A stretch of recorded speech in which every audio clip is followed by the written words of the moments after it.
the co-founder of FinTech Chamber, Arnold Kavapo, believes the resumption of charges on mobile money interoperability and interbank transactions should have been extended to a later date to make room for businesses and individuals to recover from the effects of the coronavirus pandemic.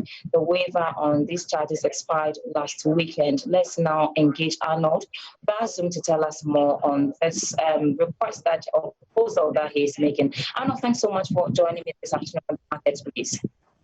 Hi, Sandra. Thank you, and always a pleasure to be part of your program. Right, Arnold. So you agree with me that there are several interventions currently in place. For example, we have the stimulus package for businesses. Individuals have also have part of their utilities taken care of by government. So there is indeed some sort of support. Why are you calling for an extension as the only means of, trying to lessen the impact of the virus on individuals and businesses? Thank you again. I think the fundamental thing is that, the digital financial ecosystem in Ghana is quite heavily integrated. So on the one hand, you have the banking partners, then you have GIPS, which operates both the interoperability platform as well as the platforms that allows banks to be able to do transactions. And then, of course, you have fintechs, the financial technology companies that make sure that these transactions do indeed take place. And so I think fundamentally the main thing has been there was some bit of signaling to industry, and this actually been well received. Indeed, if you look at a number of the initiatives that government have launched, I think we're beginning to see these things take hold. We're beginning to see the number of, for instance, we saw an uptick of between 40 to 70% increase in adoption for digital financial products. We've not fully assessed whether this was mainly because people were probably locked at home and there were no choices or options available to them, or whether it's primarily just because, price, they were responding to, the price reductions in these services. So I think what would have been quite useful is to, beyond the 3 months, if we could bear down some of those successes, and then, for instance, things like, the universal QR code that government launched, it would have been useful to see if we can totally go digital and use, digital platforms to be able to advance our transformation agenda.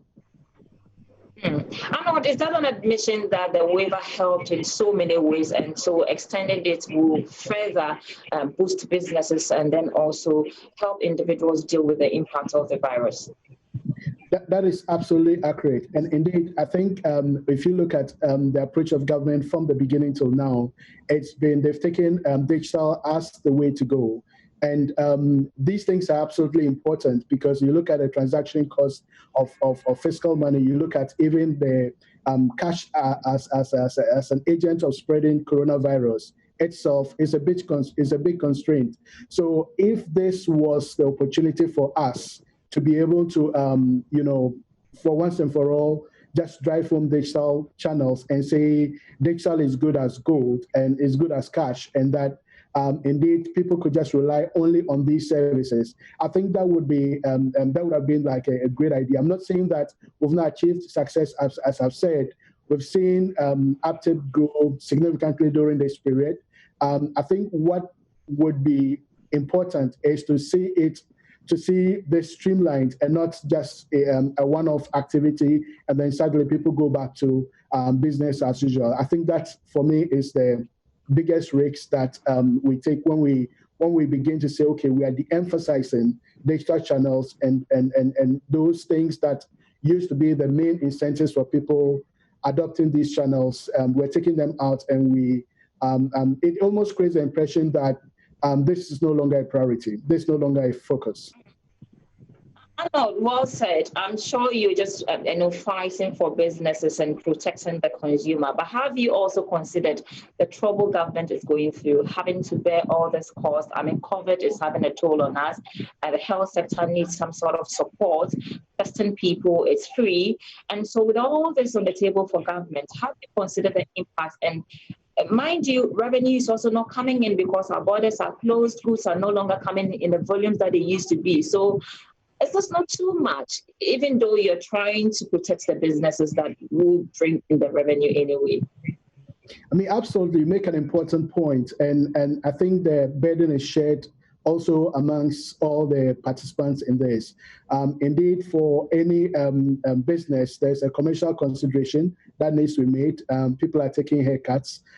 Some industries are really struggling under this virus. The key thing to remember is that businesses operate where customers exist, and when customers their incomes are deteriorating, and that naturally affects their active participation in these models. And so businesses have to look at a commercial consideration as well. They have to look at market, because essentially you're a corporate citizen and you want to be responsible at that. So you want to be able to respond to the market when the market has challenges. You want to be able to sympathize with the market. And of course, there's also the part about government, which comes in the form of directives. And these directives are important. And businesses have to redesign their models. They have to, build special infrastructure to accommodate these directives, and so on and so forth. I'm not making the case that this is not the way to go. I'm not making the case that probably we are insensitive to government costs and so on and so forth. But I think the key point there is, if this was a success, have we achieved those success? If this was like the big card, which was going to see Ghana evolve into a full digitized banking sector, have we achieved this goal? That opportunity that has been presented to us, is it something that we've achieved? I think that's fundamentally the point that I make. Well said. Let's go back to the MoMo charges now. Now that the waiver is off, what are some of the charges I'm likely to pay now on these digital transactions when I walk into the bank or also want to do my MoMo transaction?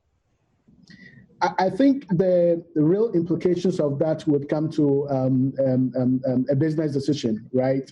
Everybody is going to assess whether they can, absorb these charges, whether they can still continue to exist or absorb these charges.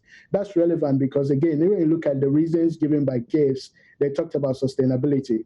And if GAFES, which is 100% government-owned, is talking about sustainability, you imagine commercial entities that have to go to the open markets to get, funding at commercial rates. So there's a real cost to business as well. And to what extent they can absorb these costs is the question. But I think the obvious thing is, once these things are being lifted, we expect that costs are going to be restored. In terms of the margins, in terms of the values that these costs take, it's always quite different from company to company. So for some mobile transactions, you have costs from 1%, or even some of them are zero rated, up to 1.5%. So it depends on the transaction value. It depends on the organization you are engaging with, and so on and so forth. And also the amount that you are, your transaction amount. All right, Arnold, I want to say a big thank you this afternoon for joining us on the Marketplace.